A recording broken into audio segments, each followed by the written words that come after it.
From the moment of conception, the life of every human being is to be respected in an absolute way, because man is the only creature on earth that God has wished for him. Spiritual soul of each man is immediately created by God, and the whole being bears the image of the Creator. മനസ്സിലായല്ലോ? ഒരു മനുഷ്യൻ്റെ, നമുക്ക് ഇന്നത്തെ കാലത്ത് വളരെ debatable ആയിട്ടുള്ള 3 aspect ആണ് നമ്മൾ ആദ്യം കാണുന്നത്. എപ്പോഴാണ് ഒരു മനുഷ്യ ജീവിതം ആരംഭിക്കുന്നത്? 1. രണ്ടാമത്, ഒരു മനുഷ്യൻ്റെ ഐഡന്റിറ്റി എപ്പോഴാണ് തുടങ്ങുന്നത്? എന്താണ്? മൂന്നാമത്തെ കാര്യം എന്ന് പറയുന്നത്, ഒരു മനുഷ്യൻ്റെ വ്യക്തിത്വം, പേഴ്സണാലിറ്റി, അത് എവിടെ തുടങ്ങുന്നു, എവിടെ അവസാനിക്കുന്നു, അത് എങ്ങനെയാണ് ക്യാരി ഔട്ട് ചെയ്യുന്നത്? ഈ 3 കാര്യങ്ങളിലേക്ക് ഭയങ്കര ഡിബേറ്റബിൾ ആയിട്ടുള്ള ഒരു രാജ്യത്താണ് നമ്മൾ ജീവിക്കുന്നത്. അതിലേക്കുള്ള വെളിച്ചു വീശുന്ന ചില ചർച്ചിൻ്റെ വ്യൂസ് ആണ് നമ്മളിപ്പോൾ പറയുന്നത്. അപ്പോൾ ഒന്നാമതായിട്ട്, നമ്മളെ ഇപ്പം പറഞ്ഞതനുസരിച്ച് ഹ്യൂമൻ ലൈഫ് ഈസ് പരിശുദ്ധമായ ഒരു ജീവിതമാണ് മനുഷ്യ ജീവിതം എന്ന് പറയുന്നത്. കാരണം എന്തുകൊണ്ടെന്നാണെന്ന് ചോദിച്ചാൽ, പരിശുദ്ധതയായ ദൈവത്തിൻ്റെ സൃഷ്ടികർമ്മത്തിൻ്റെ ഭാഗമാണ് മനുഷ്യൻ. ഇപ്പം നമ്മൾ വിശുദ്ധ സ്ഥലങ്ങളൊക്കെ സന്ദർശിക്കാൻ പോകും, നമ്മുടെ കയ്യിൽ വെച്ചിട്ട് തൊട്ടുകുത്തും. പിന്നെ അതുപോലെ തന്നെ നമ്മൾ കൊണ്ടുപോകുന്ന കൊല്ല സാധന സാമഗ്രികളൊക്കെ അവിടെ വെച്ചിട്ട് പോകും, ഇല്ലേ? എന്നിട്ട് അത് തിരിച്ചെടുക്കും. അപ്പം നമ്മളെന്ത് പറയും? ഇത് പരിശുദ്ധമായി എന്ന് പറയാറുണ്ട്, അല്ലേ? എന്നിട്ടോ ദൈവം തന്നെ തൊട്ട് പരിശുദ്ധമാക്കി വെച്ച ഞാൻ അല്ലെങ്കിൽ നിങ്ങൾ ഓരോരുത്തരും പരിശുദ്ധനാണ്. ഞാൻ കാണുന്ന ഇവരെല്ലാവരും പരിശുദ്ധരാണ്. പക്ഷെ ആ പരിശുദ്ധം നമുക്ക് മനസ്സിലാവുമോ? ഇല്ല. അവരൊക്കെ നമുക്ക് തീടിലും തൊഴിലുള്ളവരെ പോലെയാണ്, അല്ലേ? അപ്പം ഒന്നാമത്തെ പോയിന്റ് എന്ന് പറഞ്ഞാൽ, ദൈവം തൊട്ട് ജീവൻ നൽകിയ നമ്മുടെ മനുഷ്യ ജീവിതം തന്നെ പരിശുദ്ധമാണ്. ആ പരിശുദ്ധി ആരംഭിക്കുന്നത് ജനനത്തിന്റെ നിമിഷം മുതൽ ആരംഭിച്ചിരിക്കുകയാണ്. കൊച്ച് അമ്മയുടെ വയറ്റിൽ നിന്നും 9 മാസം കഴിഞ്ഞ് പുറത്തു വരുമ്പോഴല്ല കുഞ്ഞിന്റെ പരിശുദ്ധി ആരംഭിക്കുന്നതോ കുഞ്ഞ് ജനിക്കുന്നതോ ഒന്നും. പിന്നെ എപ്പോഴാണ്? At the moment of conception itself human life begins there. Human procreation നമുക്കറിയാം. നമ്മുടെ സാധാരണ രീതിയിൽ പ്രത്യുത്പാദനം എന്ന് പറയുമ്പോൾ അത് നമ്മൾ സാധാരണ ഉപയോഗിക്കുന്ന ഭാഷ എന്താണ്? റീപ്രൊഡക്ഷൻ എന്നാണ് നമ്മൾ ബയോളജിക്കലി ഉപയോഗിക്കുന്നത്. പക്ഷെ നമ്മുടെ സഭയിൽ എന്താണ് പറയുന്നത്? പ്രോക്രിയേഷൻ എന്ന വാക്കാണ് ഉപയോഗിക്കുന്നത്. പ്രോക്രിയേഷൻ എന്ന് പറഞ്ഞാൽ എന്താണെന്ന് അറിയാമോ? അതായത് ഞാൻ reproduction, I am pregnant, I am carrying എന്നൊക്കെ പറയുമ്പോൾ ഞാൻ പ്രഗ്നന്റ് ആണ്. അത് നാളെ എന്ത് വേണമെങ്കിലും പ്രഗ്നന്റ് ആവാം. ഞങ്ങളുടെ വീട്ടിൽ പശു പ്രസവിക്കാറായി കേട്ടോ, അടുത്ത മാസം അത് പ്രസവിക്കും, അങ്ങനെ നമുക്ക് പറയാം. പക്ഷെ നമ്മൾ അങ്ങനെയാണ്, അതൊരു പ്രോക്രിയേഷനാണ് എന്ന് പറഞ്ഞാൽ ദൈവത്തിൻ്റെ സൃഷ്ടികർമ്മത്തിൽ അവരോടൊപ്പം ഞാൻ പങ്കുചേരുകയാണ് ചെയ്യുന്നത്. അതൊരു മഹത്തായ കാര്യമാണ് മനുഷ്യ ജീവനെ സംബന്ധിച്ചിടത്തോളം. ദൈവത്തിന്റെ സൃഷ്ടികർമ്മത്തിൽ ദൈവത്തിന് നമ്മളെ ആവശ്യമുണ്ടായിരുന്നു. ഒന്ന് വിചാരിച്ചു നോക്കിക്കേ, പരിശുദ്ധ അമ്മ ഈശോയെ ഗർഭം ധരിച്ച് പ്രസവിച്ചു, അല്ലേ? ദൈവപുത്രനായ ഈശോയ്ക്ക് എങ്ങനെ വേണമെങ്കിലും ഭൂമിയിലേക്ക് വരാമായിരുന്നല്ലോ.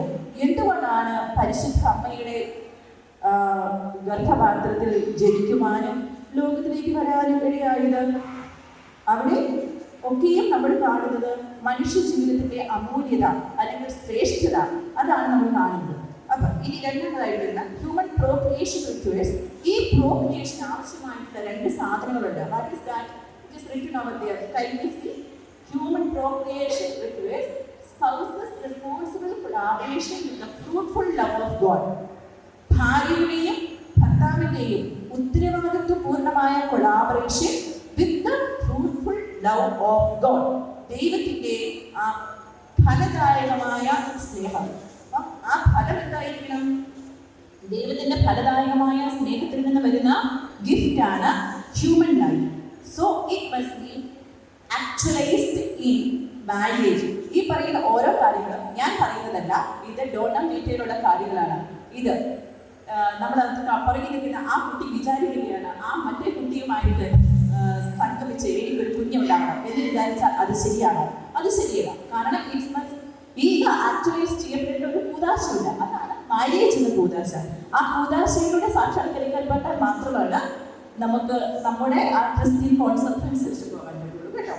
അപ്പോൾ പിന്നെ വേറൊരു കാര്യം, through the specific and exclusive acts of husband and wife. This is very very important. because we are dealing with ART now. Assisted reproductive ടെക്നിക്കിനെ കുറിച്ചാണ് നമ്മൾ പറയുന്നത്. ഇതിനകത്ത് പ്രധാനപ്പെട്ട ഒരു കാര്യമാണ് ഹസ്ബൻഡും വൈഫും ഇതിനകത്ത് ആക്റ്റീവ്ലി പാർട്ടിസിപ്പേറ്റ് ആയിരിക്കണം. പിന്നെ in accordance with the laws inscribed in their persons and in their union. അവിടെയാണ് ഇവിടെ സംഗതി കിടക്കുന്നത്. അവരുടെ യൂണിയനിൽ നിന്നും മാത്രമായിരിക്കണം ശിശു പിറക്കേണ്ടത്. അവിടെ വേറൊരാൾ കടന്നു വരാൻ പാടില്ല. ഡോക്ടർമാർ കടന്നു വന്ന് ഇന്റർവ്യൂ ചെയ്യാൻ പാടില്ല. ടെക്നോളജീസ് കടന്നു വരാൻ പാടില്ല.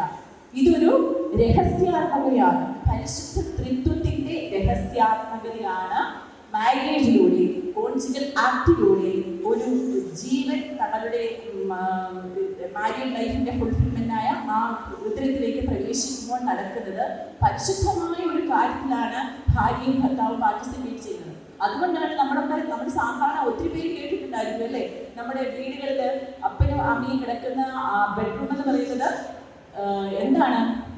അത് അൾട്ടാരയാണ്. അവർ ബലിയർപ്പിക്കുകയാണ് അവിടെ. തങ്ങളുടെ തന്നെ ഭാര്യ ഭർത്താവിനും ഭർത്താവ് ഭാര്യയ്ക്കും സ്വയം കൊടുക്കപ്പെടുമ്പോൾ ദൈവം സംപ്രീതനാവുകയും അവിടെ ദൈവത്തിന്റെ സുപ്രീം ഗിഫ്റ്റ് ഓഫ് മാരേജ് ആയ ചൈൽഡ് ജീവൻ പ്രാപിക്കുകയും ചെയ്യും. ഇതാണ് നമ്മുടെ ക്രൈസ്തവ വിശ്വാസത്തിന്റെ അല്ലെങ്കിൽ ക്രൈസ്തവ പ്രത്യുൽപാദനത്തിന്റെ ആധാരമായി നിൽക്കുന്നത്. IUI എന്ന് പറഞ്ഞാൽ ഇൻട്രാ യൂട്രൈൻ ഇൻസെമിനേഷൻ എന്നാണ്. എന്ന് പറഞ്ഞാൽ കപ്പിൾസിന് എന്തെങ്കിലും തരത്തിലുള്ള ബുദ്ധിമുട്ടുകൾ മൂലം ബന്ധപ്പെടാനായിട്ട് ഒന്നുകിൽ പറ്റുന്നില്ലായിരിക്കാം. അതല്ലെങ്കിൽ ബന്ധപ്പെട്ട് കഴിഞ്ഞാലും ചിലപ്പോൾ സ്പേംസിൻ്റെ അളവൊക്കെ കുറവായതുകൊണ്ട് ഡോക്ടേഴ്സ് വിചാരിക്കും സ്പേം കളക്ട് ചെയ്തതിന് ശേഷം അതിന് ആവശ്യമുള്ള ട്രീറ്റ്മെൻറ്റ് കുറച്ച് കഴിയുകയൊക്കെ ചെയ്യണം. വാഷൊക്കെ ചെയ്ത് എന്താണോ അതിന് കുറവുള്ളതൊക്കെ ഒന്ന് വാഷ് ചെയ്ത് വീണ്ടും നമ്മൾ വേറെ ഒന്നും ചെയ്യുന്നില്ല, അത് യൂട്രസിനുള്ളിലേക്ക് തന്നെ വീണ്ടും തിരിച്ചിടും. പക്ഷേ ഈ കോൺജുഗൽ ആക്ടിൻ്റെ കൾമിനേഷനിൽ അവിടെ ഒരു ഇൻട്രപ്ഷൻ ഉണ്ടാവാൻ പാടില്ല. കോൺജുഗൽ ആക്റ്റിൽ ഭാര്യയും ഭർത്താവും ദൈവവുമാണ് അവിടെ ഉള്ളത്. അപ്പം ഇത് സാധാരണ നമ്മൾ സെമൻ എടുക്കാൻ പറയുന്നത് ഒന്നെങ്കിൽ മാസ്റ്റർബേഷൻ അല്ലെങ്കിൽ കോയിറ്റസ് ഇൻറ്ററപ്ഷൻ അങ്ങനെയൊക്കെ വെച്ചിട്ടാണ് നമ്മൾ സെമൻ റിട്രീവ് ചെയ്യുന്നത്. പക്ഷേ അന്നേരം റിട്രീവ് ചെയ്ത് കഴിഞ്ഞ് വീണ്ടും അത് നമ്മൾ ടെക്നിക്കൽ അസിസ്റ്റൻസ് കൊടുക്കുന്നുണ്ട് അല്ലേ, അത് വാഷ് ചെയ്യുവാനും എടുക്കുവാനും പിന്നെ ഡോക്ടറാണ് ഇൻസെമിനേഷൻ ചെയ്യുന്നത്. പക്ഷേ അന്നേരം അതുകൊണ്ട് അവിടെ ഒരു വീഴ്ച വന്നു. ഡോണം വീട്ടെ ഇല്ലാതെ പറയുന്നുണ്ട്, ആ സെൻറ്റൻസ് കറക്റ്റായിട്ടുണ്ട് അവിടെ. അതുകൊണ്ട് അങ്ങനെ ഈ കണ്ടിന്യൂവിറ്റി അങ്ങ് നഷ്ടപ്പെടുന്നത് കൊണ്ട് അതിൻ്റെ IUI നമ്മൾ ചെയ്യാൻ പാടില്ല എന്നാണ് പറയുന്നത്. അപ്പം നമ്മുടെ 2017 CDC റിപ്പോർട്ട് അനുസരിച്ച് അമേരിക്കയിൽ മാത്രം ഒരു 2 ലക്ഷം ART സൈക്കിൾസ് ചെയ്തു. ആ 2 ലക്ഷം ART സൈക്കിൾ എന്ന് പറഞ്ഞാൽ 2 ലക്ഷം പേര് എന്തായി വിധേയമായിട്ടുണ്ട് IVF-ന്. ഈ 2 ലക്ഷം പേരിൽ നിന്ന് എത്ര കുട്ടികളാണ് ഉണ്ടായിരുന്നത്? 78,052. 78,000 ലൈവ് ബർത്ത്ഡേ ഉണ്ടായിട്ടുള്ളൂ. പക്ഷേ നിങ്ങൾ വിചാരിക്കണം, ഈ 2 ലക്ഷം IVF-ന് വിധേയമായിട്ടുണ്ടെങ്കിൽ ആ 2 ലക്ഷത്തിൻ്റെ 4 ഇരട്ടിയെങ്കിലും എംബ്രിയോസ് ഉണ്ടായിട്ടുണ്ടാവും. ആ എംബ്രിയോസ് ട്രാൻസ്ഫർ ചെയ്ത സമയത്തോ എന്തെങ്കിലും പറ്റി അത് ഉണ്ടായില്ല എന്നുള്ളതാണ്. അപ്പോൾ എത്രമാത്രം എംബ്രിയോസ് ആണ് വേസ്റ്റ് ആയിപ്പെട്ടതെന്ന്. എംബ്രിയോസ് എന്ന് പറയുമ്പോൾ ഭ്രൂണം, അത് മനുഷ്യ വ്യക്തിയല്ലേ, ജീവനല്ലേ, അതിന് എന്തെങ്കിലും വില കൊടുക്കുന്നുണ്ടോ അവിടെ അങ്ങനെ ചെയ്യുമ്പോൾ? അതാണ് നമ്മുടെ പ്രശ്നമായിട്ട് നടക്കുന്നത് കേട്ടോ. So 500,000 embryos kept frozen in liquid nitrogen. ഈ എംബ്രിയോസ് ഫ്രീസ് ചെയ്തിരിക്കും, ഈ നശിച്ചു പോകാതെ. അങ്ങനെ ഒരു 500,000 എംബ്രിയോസ് അങ്ങനെ ചെയ്യുന്നുണ്ട്. But Catholic Church calls ART as interventions upon human procreation എന്നാണ് പറയുന്നത്. ART മനസ്സിലായില്ലേ? Interventions upon human procreation. ദൈവത്തിൻ്റെ സൃഷ്ടികർമ്മത്തിൽ മനുഷ്യൻ പങ്കെടുക്കുന്നതിനെ ഇന്റർവ്യൂ ചെയ്യുന്ന ടെക്നിക്കുകളെയാണ് എന്നാണ് നമ്മൾ വിളിക്കുന്നത്. എന്തുകൊണ്ടാണ് അങ്ങനെ വിളിക്കാൻ കാരണം? These different technical procedures are directed towards obtaining a human conception in a manner other than the sexual union of man and woman.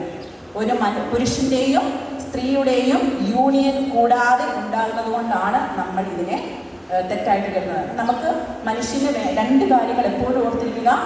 ഒരു മാരേജിനുള്ള വരുന്ന സംഗതികളാണ് യൂണിയൻ ആൻഡ് പ്രോക്രിയേഷൻ. യൂണിയൻ ഇല്ലാതെ പ്രോക്രിയേഷൻ ഉണ്ടാവില്ല, റീപ്രൊഡക്ഷനെ ഉണ്ടാവത്തുള്ളൂ കേട്ടോ.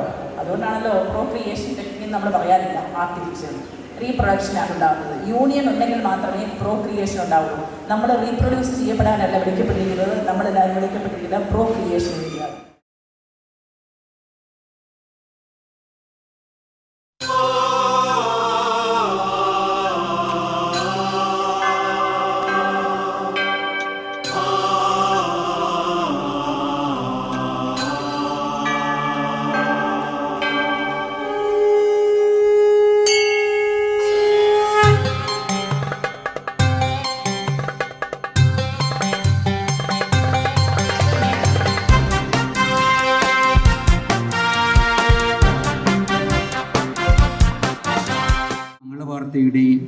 ആ രഹസ്യം നമ്മൾ എല്ലാ ദിവസവും മറ്റു ദിവസങ്ങളെല്ലാം ഈ പെസഹകാലവും വിശുദ്ധ വാരത്തിലെ ദിവസങ്ങളും ഒഴിച്ച് നമ്മൾ ആചരിക്കുമ്പോൾ, അത് തപസ്സുകാലത്തായാലും ആഗമനകാലത്തിലെല്ലാം നമ്മൾ ആഘോഷിക്കുമ്പോൾ നമ്മളെ ഓർമ്മിപ്പിക്കുന്നൊരു രഹസ്യമുണ്ട്. ദൈവം മനുഷ്യനായി തീർന്നത് മനുഷ്യൻ്റെ ശരീരത്തിനൊരു പ്രത്യേക മൂല്യമുണ്ട്. അതുകൊണ്ടാണ് മനുഷ്യനായി തീർന്നത് കൊണ്ട് അതിൻ്റെ പ്രത്യേക മൂല്യം വരികയാണ്. വിശുദ്ധ ജോൺ പോൾ സെക്കൻഡിൻ്റെ തിയോളജി ഓഫ് ദ ബോഡി അതിൻ്റെ ഭാഗത്തുനിന്ന് വരിക. നമ്മുടെ ഓരോ മനുഷ്യൻ്റെയും ശരീരം ദൈവം അമ്മയുടെ ഉദരത്തിൽ രൂപപ്പെടുത്തുമ്പോൾ തന്നെ അതിൻ്റെ പ്രത്യേകമായ ദൈവിക ബഹുമാനം നൽകേണ്ടത്. 2, അവൻ്റെ ശരീരം മാത്രമല്ല, അവൻ്റെ വ്യക്തിത്വം, ആ ശരീരവുമായിട്ട് ചേർന്നിരിക്കുന്ന, അതുമായിട്ട് ഒന്നായിരിക്കുന്നവൻ്റെ ആത്മാവ്, അത് ദൈവിക അവൻ്റെ ജീവൻ, അത് ദൈവം നൽകിയ ജീവനാണ്. കാരണം നമ്മൾ ആദ്യത്തെ പുസ്തകത്തിൽ തന്നെ കാണും, ദൈവം അവന് ജീവൻ നൽകുന്നതിന് ആ വിവരണം ഒരു പ്രത്യേക തരത്തിലാണ്. ദൈവം സ്വന്തം ഉള്ളിൽ നിന്നുള്ള ശ്വാസം അവന് നൽകുന്നതായിട്ട്. നമ്മുടെ ഛായയിലും സാദൃശ്യത്തിലും മനുഷ്യനെ നിർമ്മിക്കാമെന്ന് പറയും. എനിക്ക് തോന്നുന്നത് ഇതൊരു ആത്മീയ സൗഖ്യം നൽകുന്ന ഇടമായിട്ട് നമുക്ക് കരുതാം. ദിവ്യക്ഷാലയം, അതോടൊപ്പം തന്നെ മറ്റ് സ്ഥാപനങ്ങൾ ഇന്ന് ഇതിനെക്കുറിച്ച് ഇവിടെ പറയുകയുണ്ടായി. അഭിമന്യ പിതാവ് പറഞ്ഞു, നമ്മുടെ രൂപതയിലുള്ള പല സ്ഥാപനങ്ങളെയും ആദരിക്കുന്നുണ്ട്. അതിൻ്റെ ഡയറക്ടേഴ്സും അതുമായിട്ട് ബന്ധപ്പെട്ട ആളുകൾ വന്നിട്ടുണ്ട്. എനിക്കേറെ സന്തോഷമുണ്ട്. നമ്മുടെ രൂപതയിൽ അനേകം സ്ഥാപനങ്ങൾ, പ്രസ്ഥാനങ്ങൾ ജീവൻ്റെ സംരക്ഷണത്തിനായിട്ട് ഇവിടെ നടത്തിക്കൊണ്ടിരിക്കുന്നു, അല്ലെങ്കിൽ നിലനിൽക്കുന്നു എന്നുള്ളത്. ജീവൻ്റെ സംരക്ഷണം നമ്മുടെ എല്ലാവരുടെയും ഉത്തരവാദിത്തമാണെന്ന് പോൾ പിതാവ് പറയുകയുണ്ടായി. അതുപോലെ ക്ലീറ്റസിനും പറയുകയുണ്ടായി. നമ്മുടെ ഓരോരുത്തരുടെയും ജീവിത ലക്ഷ്യം തന്നെ ജീവൻ സംരക്ഷിക്കുക എന്നുള്ളതാണ്. മനുഷ്യജീവൻ അമൂല്യമാണ്. ഇന്ന് ഈ കാലഘട്ടത്തിൽ ചിലപ്പോൾ നാം പത്രങ്ങളൊക്കെ വായിക്കുമ്പോൾ മനുഷ്യജീവനാണോ വന്യമൃഗങ്ങൾക്കാണ് കൂടുതൽ പ്രാധാന്യമെന്ന് സംശയിക്കേണ്ടിയിരിക്കുന്നു. മനുഷ്യജീവന് വില കുറച്ച് കാണുന്ന ആ ഒരു പ്രവണത ഇന്ന് ഏറിക്കൊണ്ടിരിക്കുകയാണ്. ഇവിടെയാണ് നമ്മളുടെ പ്രസക്തി. കത്തോലിക്ക സഭയുടെ പ്രസക്തി ഇവിടെയാണ്. സഭയിൽ മനുഷ്യജീവനാണ് ഏറ്റവും കൂടുതൽ പ്രാധാന്യം കൊടുക്കുന്നത്. കേരള സഭയുടെ സംസ്കാരം ഇതു നാടിനു നൽകും സന്ദേശം. കേരള സഭയുടെ സംസ്കാരം ഇതു നാടിനു നൽകും സന്ദേശം. മാനവ ജീവിത സാഫല്യത്തിനു പാതയൊരുക്കും സുവിശേഷം. മാനവ ജീവിത സാഫല്യത്തിനു പാതയൊരുക്കും സുവിശേഷം. നല്ല കുടുംബം പടുത്തുയർത്താം, ജീവനു സംരക്ഷകരാകാം. നല്ല കുടുംബം പടുത്തുയർത്താം, ജീവനു സംരക്ഷകരാകാം. KCBC പ്രോ ലൈഫ് സമിതിയിൽ ഒന്നു ചേർന്നു മുന്നേറാം. KCBC പ്രോ ലൈഫ് സമിതിയിൽ ഒന്നു ചേർന്നു മുന്നേറാം. ജീവസമൃദ്ധി ദൈവിക വൃത്തി, മണ്ണിനെ വിണ്ണായി തീർക്കും ശക്തി. ജീവസമൃദ്ധി ദൈവിക വൃത്തി, മണ്ണിനെ വിണ്ണായി തീർക്കും ശക്തി. സന്താനങ്ങൾ നമ്മുടെ വീടിനു ദൈവം നൽകും സമ്മാനങ്ങൾ. സന്താനങ്ങൾ നമ്മുടെ വീടിനു ദൈവം നൽകും സമ്മാനങ്ങൾ.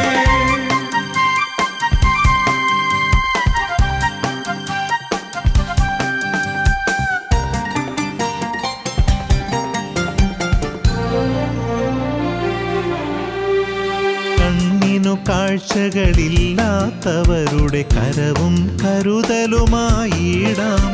കണ്ണിനു കാഴ്ചകളില്ലാത്തവരുടെ കരവും കരുതലുമായിടാം.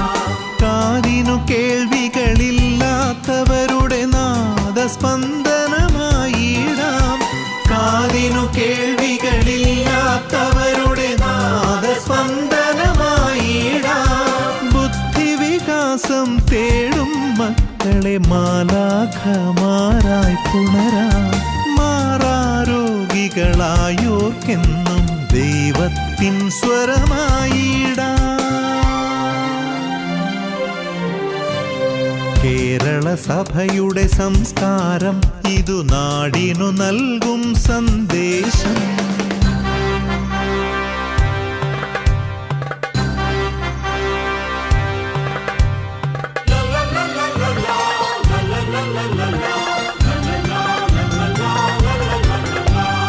ജീവൻ കൊടുത്തു ജീവൻ വളർത്തി ജീവനു കാവൽക്കാരാകാം. ജീവൻ കൊടുത്തു ജീവൻ വളർത്തി ജീവനു കാവൽക്കാരാകാം. കുരുന്നു ജീവൻ കൊല ചെയ്വോരോടരുതേയരുതെന്നോതിടാം. കുരുന്നു ജീവൻ കൊല ചെയ്വോരോടരുതേയരുതെന്നോതിടാം. പിറന്നു വീഴും പെൺകുഞ്ഞുങ്ങൾക്കഭയം നമ്മൾ കരുളിടാം. തളർന്നു വീഴും വൃദ്ധപിതാക്കൾക്കെന്നും സാന്ത്വനമേ